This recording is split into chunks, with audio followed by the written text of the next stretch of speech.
Hi, you are in the ladies' room with Dr. Donica, the only public ladies' room you can enter anytime without ever waiting online. I'm your host, Dr. Donica Moore. We'll be having real conversations with real women about really intimate issues. They may be embarrassing, sad, or funny, but they will always be interesting and informative. You know, like the best conversations you've had in ladies' rooms with your best friends, or total strangers and a physician. Please join us. Hello, and welcome to another exciting episode of In the Ladies' Room with Dr. Donica. Today, I am very excited to have back a previous guest, Dr. Ava Shamban, a leading board-certified dermatologist. We're going to discuss common skincare problems many of us have had in the past few months, need-to-know tips to maintain your skin going forward, and even skin lessons learned from our COVID confinement. In the past few months, we've seen a new condition called COVID toes, as well as a rampant rise in chronic common inflammatory skin conditions such as psoriasis, eczema, rosacea, and even acne. So with warm weather approaching, it's not just time to change out our sweaters for sleeveless tops, but it may also be a time for us to all re-examine our skincare routine.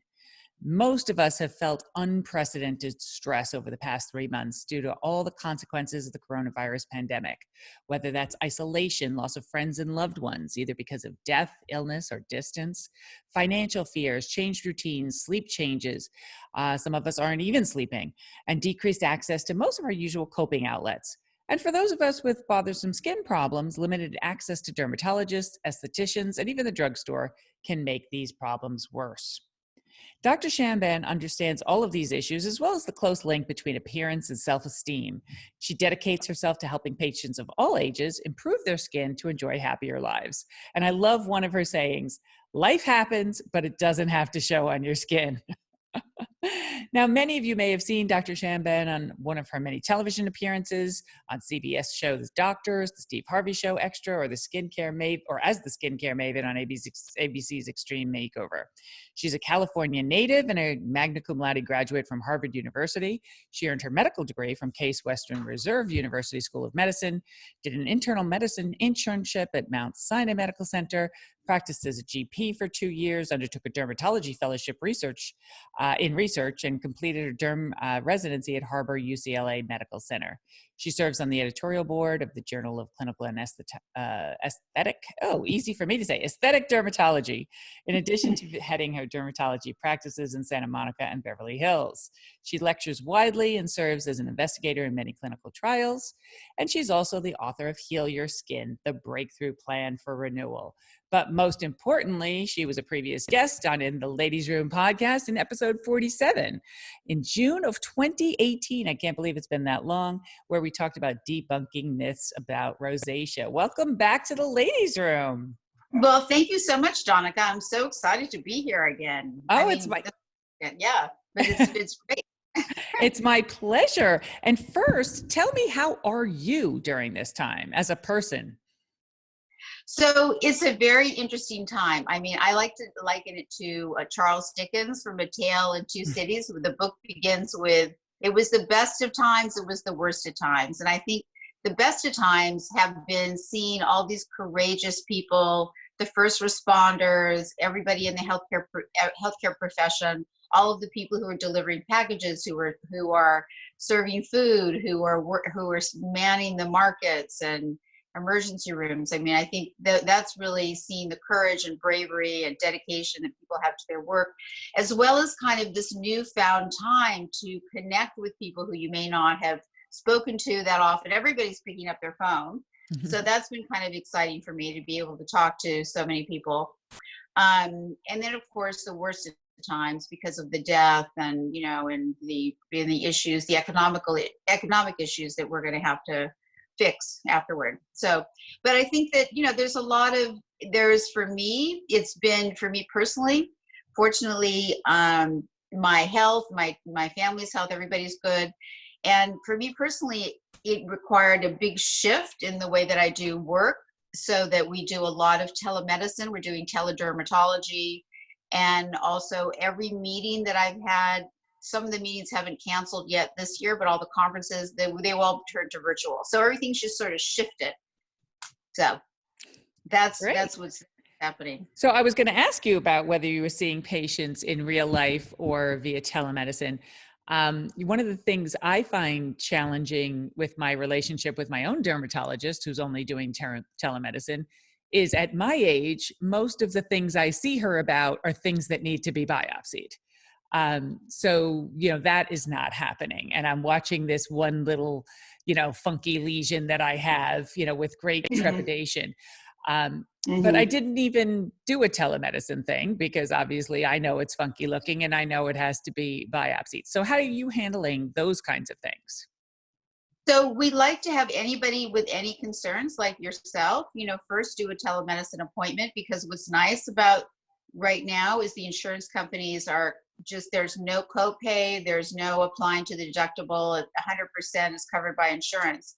And so that way then the doctor can get, or the nurse practitioner can get a full story about how long that growth has been there, or when you noticed it, is it itch, is it bleeding, there's a history. And so then, different offices are opening at different times to do biopsies. So her office might be open already for medical conditions. So that's how we handle it. That's what we're handling it. So I think in general, my personal feeling about telemedicine is it's a really nice way to begin a visit, so that you can have the visit wherever you are, whether you're at home or in the office. And that way you don't have to go across town, whether it's by bus, subway, or car. You don't have to park. You don't have to call and talk to an intermediary who may not know why you're there. You can actually have a lot of your concerns, and the conversation can happen in the comfort of your home or office. And then when you get to the office, it's boom, boom, boom. It's like, okay, let's do your procedure. Let's do a skin check. It's much more efficient. No waiting room. Like going forward, we don't have any waiting rooms. No waiting room. Straight into the room after being screened. That's great. I would imagine, I was thinking, I would imagine that for dermatology, it's easier in some respects for telemedicine than for certain other specialties. But then I was imagining, depending on where the problem part is, you might have difficulty angling some of those body parts up to the camera. So I'm glad to hear you have not been redeployed to emergency room duty, as many of my friends are, including one of my friends who's a psychiatrist, is now essentially acting as a first-year medical resident, seeing patients in the emergency room, and she hasn't seen medical patients in over 30 years. So that's pretty dramatic. So what are the most common complaints people are contacting you about via telemedicine during this time? So of course, the hand washing. So we all know there's what's happening right now, kind of in the acute phase, if you will, of the COVID pandemic, but then there's going to be the new normal. And so certainly right now, you should be washing your hands, very carefully, in a way that none of us, unless we were performing surgery, were really doing, or, after a patient or something. That where you're really scrubbing your hands together to get a lather, you're going in between the fingers, you're going under your fingernails, you're really doing a 20-second hand wash. And 20 seconds is a long time. 20 seconds is a long time. Or you're using hand sanitizer a lot. Hand washing is actually better than the hand sanitizer, because you're literally using physical motion to rub off any bacteria, and then drying, of course. So what's happening is, with the first complaint that people are calling about is their hands are just, someone sent a meme with like ink, like little notes on their hand. And they said, I've washed my hands so much, I can see my notes from my 8th grade. So I've washed my hands so much, it reminds me of when I was an intern and I was doing surgery and scrubbing all the time, and my hands had terrible cracks in them. Right, exactly. So that's what we're seeing. We're seeing people who have either an irritation from a soap, maybe a perfume soap, so that would be in the contact dermatitis, or sometimes the soap will get trapped under a ring. So it's important to make sure that you're really rinsing. And lastly, you can just have a dry skin dermatitis. So just from your skin being so dry. So it's really, so if people go all the way to that, then we will have to prescribe a mild cortisone cream. And then of course, part of your hand ritual has to be putting moisturizer on. So I've been really in tune now with my Instagram account, which is at Dr. Ava Says, DRAVA Says. And so I've done a hand washing tutorial, which I included lotion, so that's the most common thing. I would say. All right. So what's your favorite post hand washing hand lotion? Well, really fragrance free in this case. I think it's really important to have fragrance free because people, when they get an allergic reaction, they can be allergic also to any kind of fragrance. So in terms of those, I mean, there's the basic drugstore varieties, anything from CeraVe, Cetaphil, those both begin with a C, by the way. CeraVe, Cetaphil, Eucerin, Aveeno. I like the Aveeno line. Another really nice one is called Vanacream. So these are all readily available. Mm-hmm. Great. So you got to protect your hands in multiple different ways. Okay, and let's take it one step further. What about for people who already have problems with eczema, for example? Yeah, if you already have hand eczema, this is not a good time to be alive.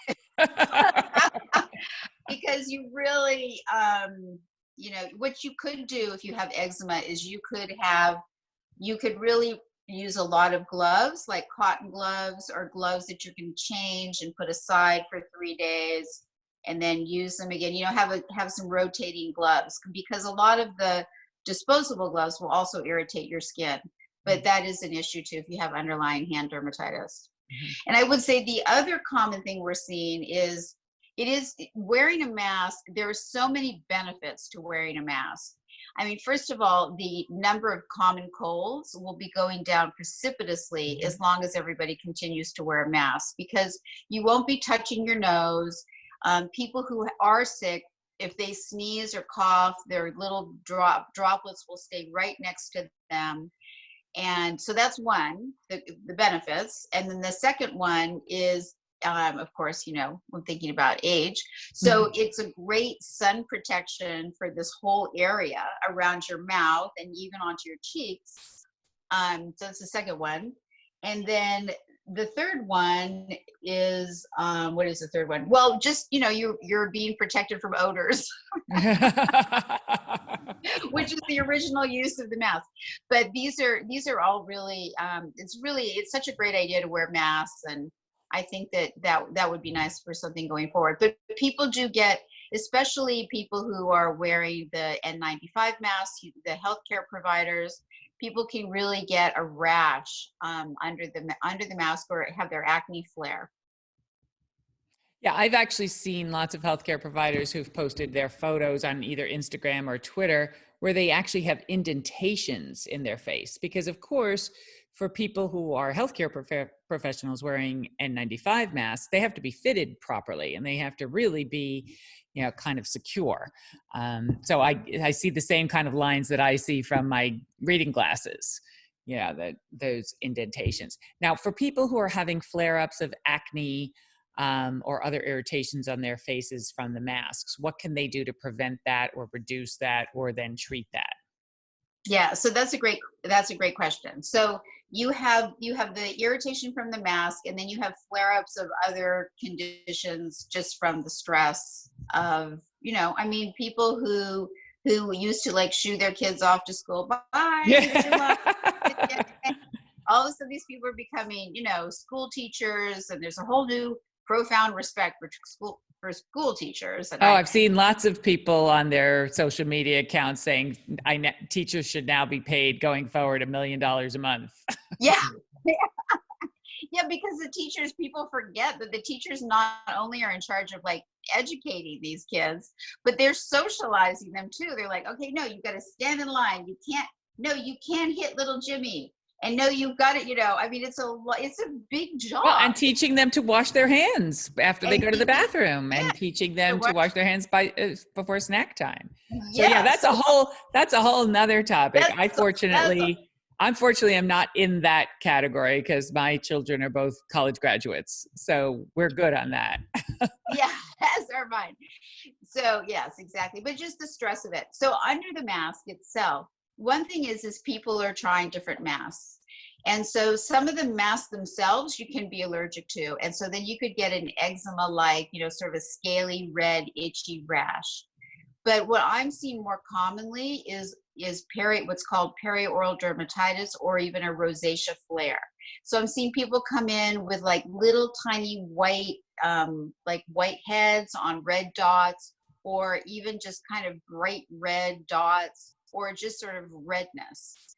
So it's a very, you can really get that. I don't know if it's just from the heat or or pressure, but we do see that in acne. And so so that's a great time to ask for a telemedicine appointment or a teledermatology appointment. And those are easy to get. I mean, teledermatology, you can go right to a specialist, and especially now, as I said, everything's being covered. And so then we prescribe a topical cream for that.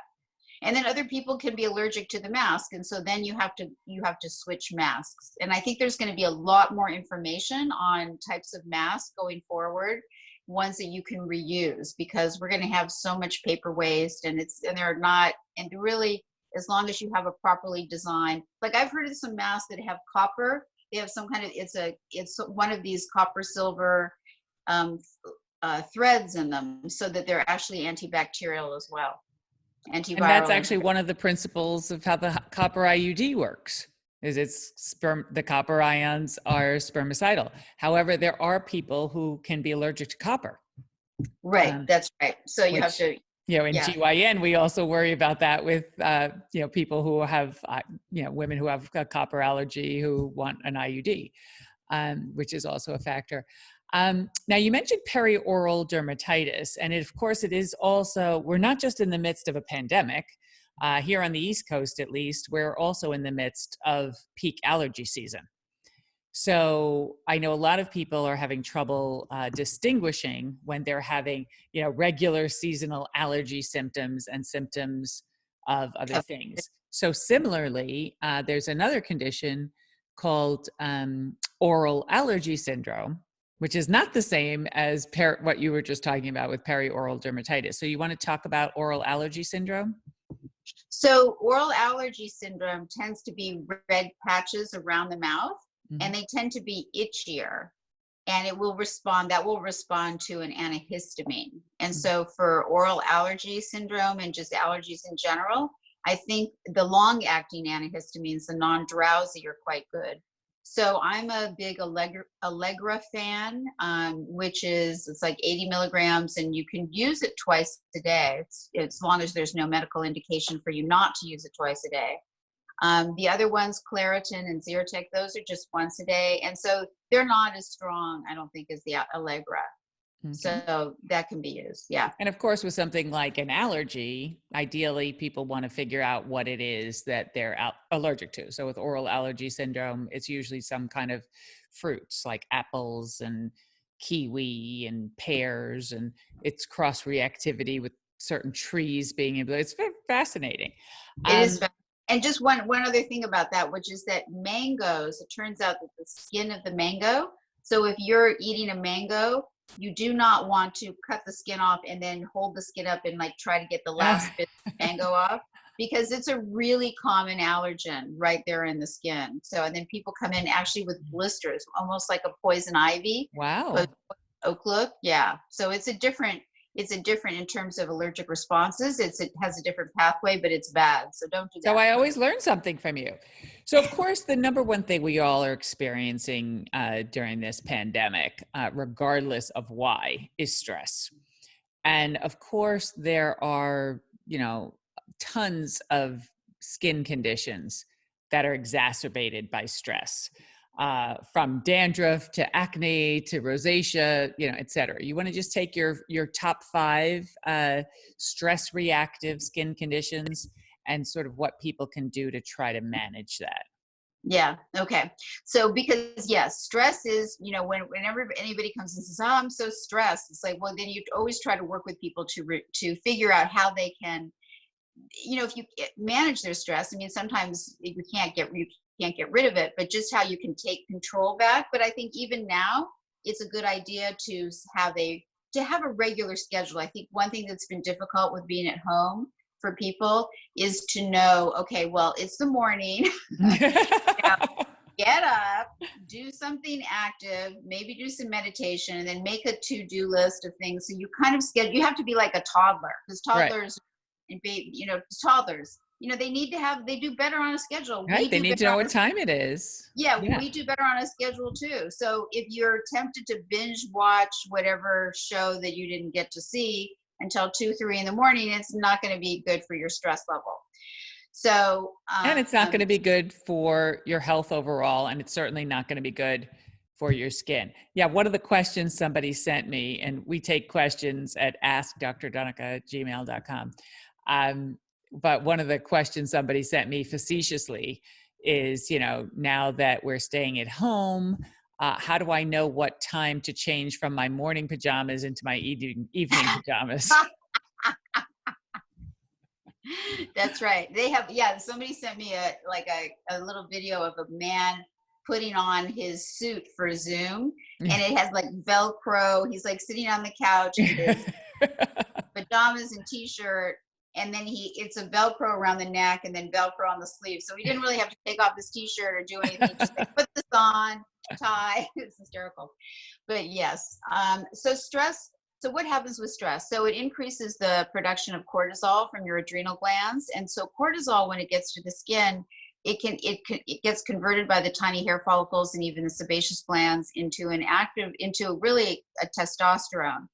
And so that's why people who are under chronic stress often will see issues that types of acne that you don't really see in terms of regular acne. Like you'll get acne along your jawline, your upper neck. You can get some hair loss. These are quite common. And then cortisol in general, the conditions like eczema and psoriasis are inflammatory conditions of the skin.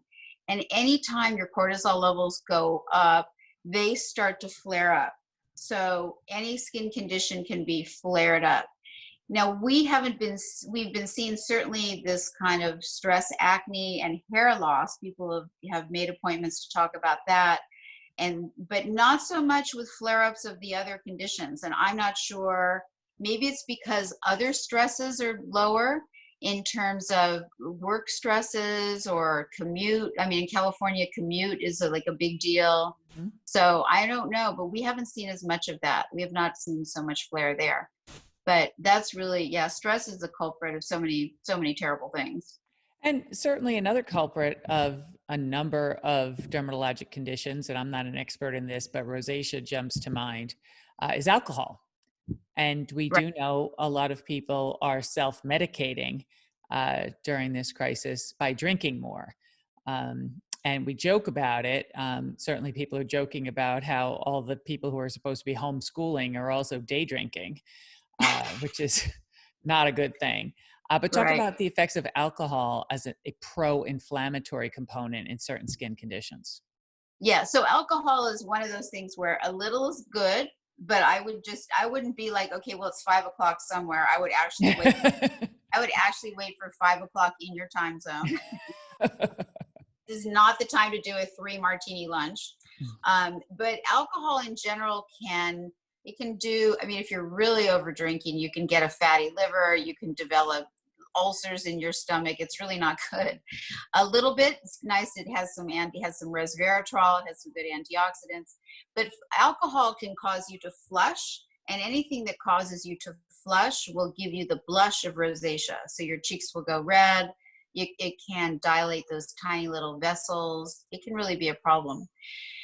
So, I'd like to talk about, I'd like to talk also just about some of the skin rashes that we're now seeing Mhm. with COVID, because I know people have had questions about that.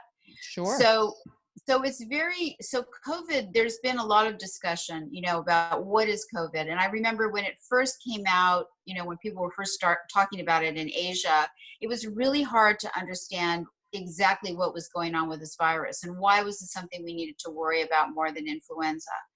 So it turns out, looking what the data is showing now, is that the virus actually attaches to the cells that line the blood vessels. And that's where it makes an entry. It sets off a whole inflammatory cascade, as well as in some people a clotting cascade. And it also seems that it displaces, basically there's no, your hemoglobin, the part of your blood that carries the oxygen, it seems to interfere with that too, which is why people's oxygen levels can drop so quickly. So I'm saying this just in the most sketchy way, just because the rashes that we're seeing are very much associated with almost what we would call a vasculitis, like inflammation in the blood vessels. So we're seeing the COVID toes. Mm-hmm. And so literally what that is like little tiny blood clots that are right, and it happens in the toes because that's where the tiniest little arteries are. And these little kind of clots go right into that tiny little artery. And that can be kind of dangerous. We're also seeing a rash that looks similar to that, that's in more of a lacy pattern on the legs. It can be anywhere on the body. And those are kind of the two, the COVID toes and that rash is really the most common. And it happens, it's not something, it doesn't happen early in the illness. It's something that happens late and in people who are more seriously ill. So can people have COVID toes, though, as their only symptom without No, other? Okay. no. Those people are sick. No. Okay. No. And It's, does it affect the fingers as well, or just the toes? it seems just to be the toes. I haven't seen it in the fingers. I haven't heard of it. Well, I haven't seen it, but I've seen pictures, but I've only heard of it being in the toes. Yeah. But the disease, it looks like it's really going to go down as much more of a vascular thing. That's why people have strokes, heart issues, even the diarrhea that some people get. And the type of pneumonia begins actually as a vasculitis. Those ground glass opacities, they start at the sides of the lung and move into the middle. And It's totally both different. sides. Both sides, totally different than a pneumonia. Yeah. And people, originally we thought this was mostly respiratory, and we now know this affects every organ system, including the skin. Right. So, and this will Kidney. have If I left out the kidneys, but yeah. Kidneys, liver, heart, lungs, brain, certainly, and skin. And I think as we go on and we learn more about the chronic nature of this and chronic long-term effects, we're going to, certainly learn much more about, its impact on the immune system long-term, its impact on the autonomic system, on the nervous system, all of these other digestive system. Which is one of sort of my pet peeves about the way we've been discussing the coronavirus infections, is we're kind of discussing it in the media as though the choices are you're either not symptomatic and not a carrier, or an asymptomatic carrier, or infected, or recovered, or dead. And there's this whole humongous category of people who are not fully recovered, who are not dying, but are going to have all kinds of chronic illnesses, whether it's going to be persistent asthma or shortness of breath, whether it's going to be difficulty exercising, whether it's going to be kidney problems, liver problems, skin problems, etc. Which is a good segue into the next. Well, let me just say, So, I love what you just said before we go into the next topic. But I love what you just said, and I think that when we first started talking about Lyme disease as physicians, so Lyme disease, we didn't realize there could be a chronic form of it, and so I think I completely agree with you 100% that that's what we're going to find, what that chronic form looks like. The other problem we're going to have with people with chronic illnesses is because we've done such a poor job testing such a small percentage of the population, many of the people going forward with these complications are not going to know that they were infected to begin with. And their doctors, therefore, are not necessarily going to know that that was the etiology. Very similar to Lyme disease. There are certainly a lot of people, and Lyme disease often presents with a rash, but it's only about 70% of patients who have the bullseye. So there's a lot of people who have this sort of mystery symptom complex, and only by process of elimination does somebody finally say, oh, it's possibly Lyme disease. Let's do a titer, and we'll think that. So, and we have lots to learn too about testing. But what I want to also segue into is what's good about this.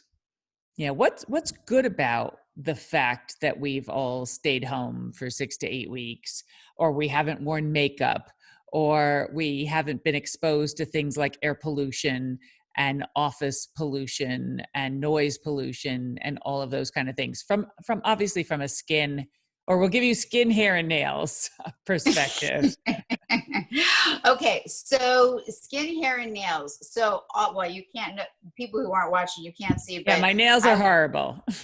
yeah, my nails, everything was that happened is all over. I had to buy like nail repair.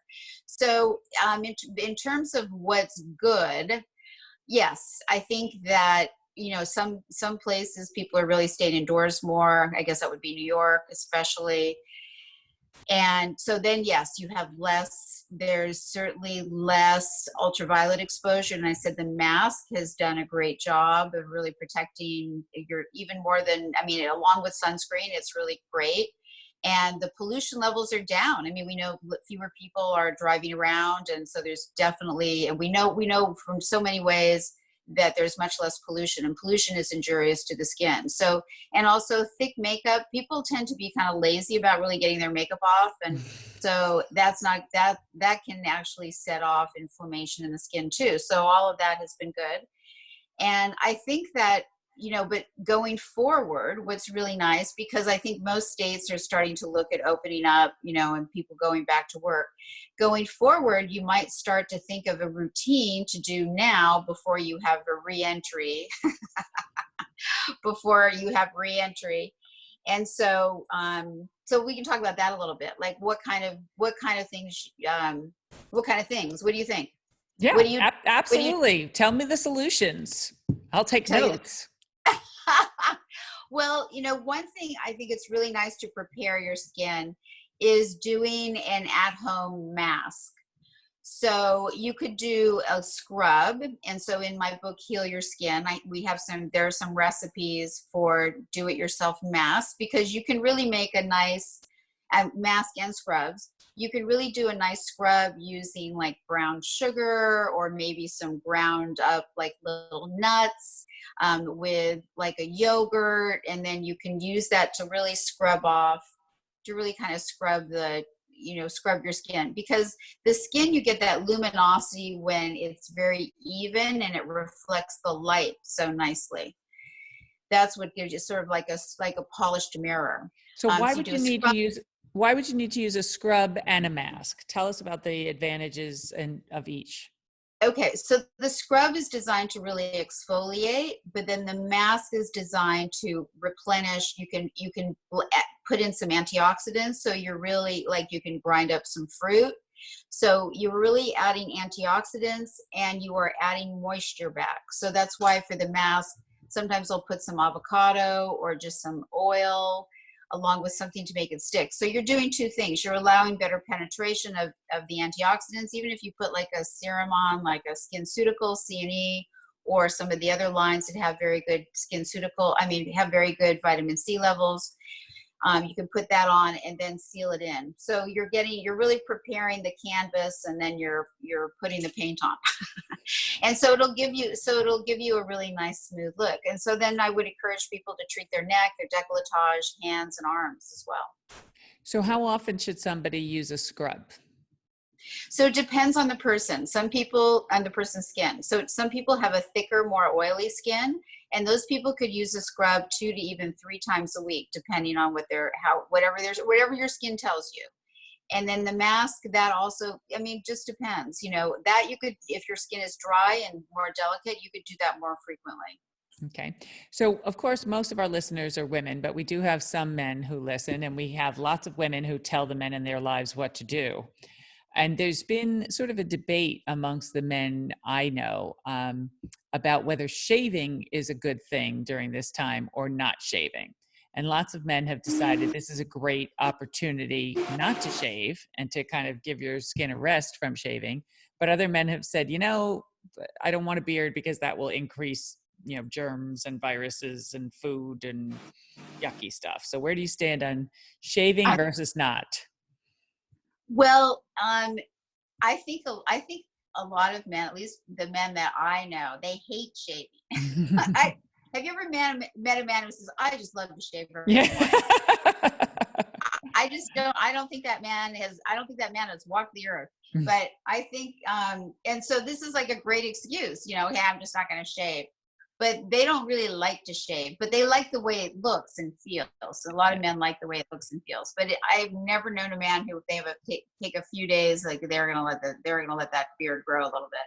The problem with the beard going forward is you're never going to get a good seal from a mask. It's never going to be that effective. So if you're at home, and maybe you're going to the market, every other week, or everything's getting delivered, go ahead, grow that beard, enjoy it. But then, going forward, I mean, I think that clean shaven is just going to be safer, at least for this time, until, we don't even know for sure whether we'll be able to get a vaccine. Think of all the diseases that we do not have a vaccine for. Right. Absolutely. So, but going forward, yeah, you want to protect yourself. So that would be my answer. Is it dangerous? No. Is it dangerous not to shave now? Is it dangerous to shave? No and no. Okay. So back to the routine, the skincare routine. I know my mother and one of our previous podcast guests, Dr. Michael Bruce, the sleep doctor, and I would probably all agree that the number one thing that you need to do for an optimal skincare routine is get adequate sleep, and certainly a regular sleep schedule. So you wake up, what's the first thing in your skincare routine? So the first thing, I mean, I like to, it depends, like my skin gets a little oily overnight. So I'll use a gentle cleanser in the morning just to kind of get the oil slick off. and then I might use, I have like a little bit of an antioxidant mist in my skincare, but even though it's kind of oily, it gets a little bit dry. My skin's more delicate. So I'll use like an antioxidant mist toner situation. And then I'll put on a serum, usually with a C and an E. And then I'll put on, just depends on the morning. I mean, I do switch it up. Sometimes I'll use a peptide cream.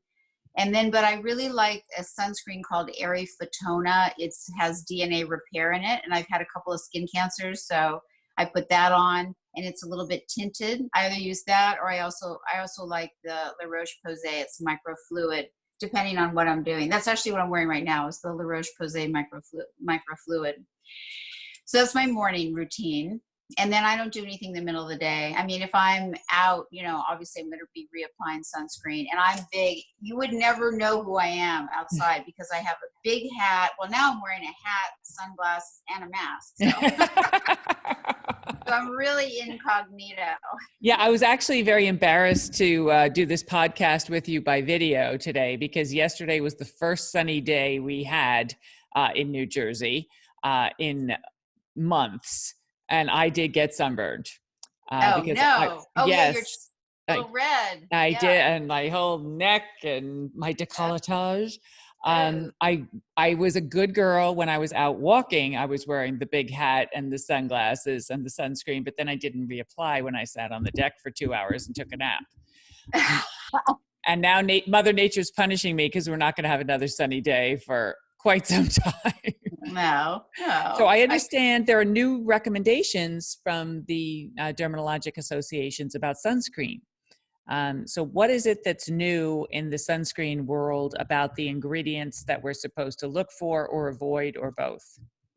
Yeah, so it's kind of, it's a little bit confusing what the recommendations have been. And I mean, I don't really understand what they're trying to do, but basically the sunscreens that seem to be the safest for the environment, that is, especially if you're going to go swimming, we want to have everything be reef safe and fish safe, are the ones that are mineral based. So using something that has micronized zinc oxide or titanium dioxide, those seem to be kind of the safest and most effective. Basically what the FDA did was they took away all of that distinction, like this is going to be good for 80 minutes in the water, for hiking. I mean, nobody's really has anything about altitude. There's a whole bunch of subtlety there, but it doesn't really mean anything, except that the chemical-based sunscreens, which aren't bad, but they're not good for the reef. And so the mineral-based ones seem to be safest for everyone. And now that they're micronized, they don't turn you white, pasty, Casper the Ghost kind of thing. If anybody's still old enough to remember who Casper the Ghost is. Yeah, they still feel very thick, though, I think. Or well, thicker. It depends on what you should look for, Donica. You should look for the micro fluid ones, and I'll the La Roche-Posay. We'll have them send you some because those aren't. Thank you. It's Great. good coverage. Love samples. Yeah. Okay, so what about the effect of what you eat on your skin? So I'm totally with you. I think that how your skin, I think it's nutrition, fitness, sleep. Those are the things that you really, everything that goes into having a healthy lifestyle does affect your skin. So why don't we talk about all of that on another podcast? Okay. Absolutely. Anyway, I could talk to you all day about all of this stuff. But what do you think is the most important thing you want people to know as a result of this conversation? Say thank you. Be grateful for everybody who's helping you out, and wear your mask. Make sure you're really wearing it. You protect yourself and other people. And in terms of your skincare, wear sunscreen. And then put together a skincare regimen that you're going to use. And make a schedule for yourself. Absolutely. And then my dermatologist would never forgive me if I didn't also add to that and go ahead and make your appointment for your in-person derm visit for your skin check. A lot of people are behind now on all their routine medical visits and dental visits and things during this time. Anyway, before I let you go, please tell me what everybody really wants to know, which was, what was your most unique, interesting, memorable experience that you had in a ladies' room, other than this interview? Or your previous one. My previous one. Those have been great. Let's see. I haven't really had any intimate conversations in a ladies' room. I mean, I would say that one thing that I've been impressed by some ladies' rooms in all my travels is just that how creative some of them are, in terms of art that's in there, or in terms of how they've disguised the toilet, into a piece of furniture or whatever. So I don't know. I'll have to think about it for the next one. You'll have to get back to me on that one. Yeah, okay. Exactly. Well, thank you so much for joining us. Stay healthy, stay safe. And please, just stay in touch with us and let us know if we can ever have you back and talk about all of those other topics that we didn't get to. Yeah, thank you so much, Donica. You're phenomenal. Thank you. Oh, likewise. Take care. You too. Bye-bye. Bye-bye. That's all we have time for today. But let's keep the conversation going on Twitter or Facebook @DrDonica. And please join us next week for another episode of In the Ladies' Room with Dr. Donica. Real conversations with real women about really intimate topics.